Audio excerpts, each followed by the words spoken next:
Liberia, a nation on the West African coast, held a unique and complex history long before the first shots of civil war were fired.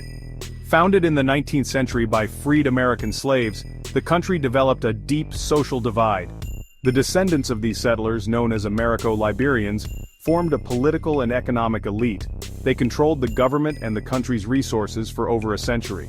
This small group, making up less than 5% of the population, established a system that often excluded the indigenous people who had lived on the land for generations.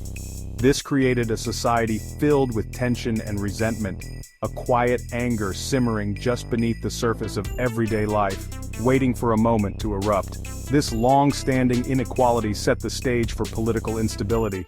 For decades, the indigenous majority felt marginalized and unheard. Their access to education, healthcare, and political power was severely limited. The government, centered in the capital, Monrovia, was often seen as serving only the interests of the Americo-Liberian class. This created a fertile ground for dissent. The system was a powder keg of social grievances. Any challenge to the established order was met with force, further deepening the chasm between the rulers and the ruled.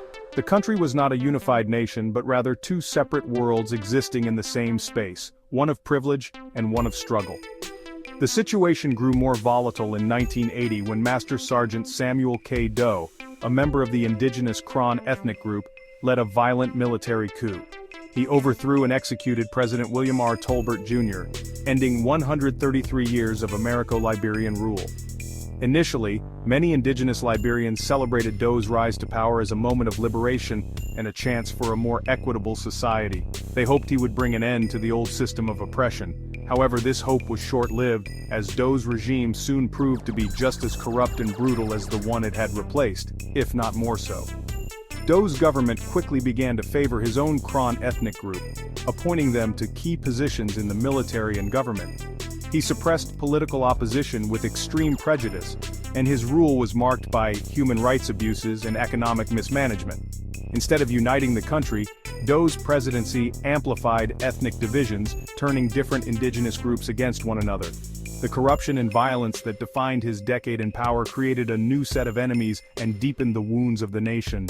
This oppressive environment made Liberia ripe for another violent upheaval, setting the stage for the devastating civil war that was to come. The fuse of the First Liberian Civil War was lit on a specific, fateful day. On December 24, 1989, Charles Taylor, a former government official under Doe who had fled to escape embezzlement charges, led a small band of armed rebels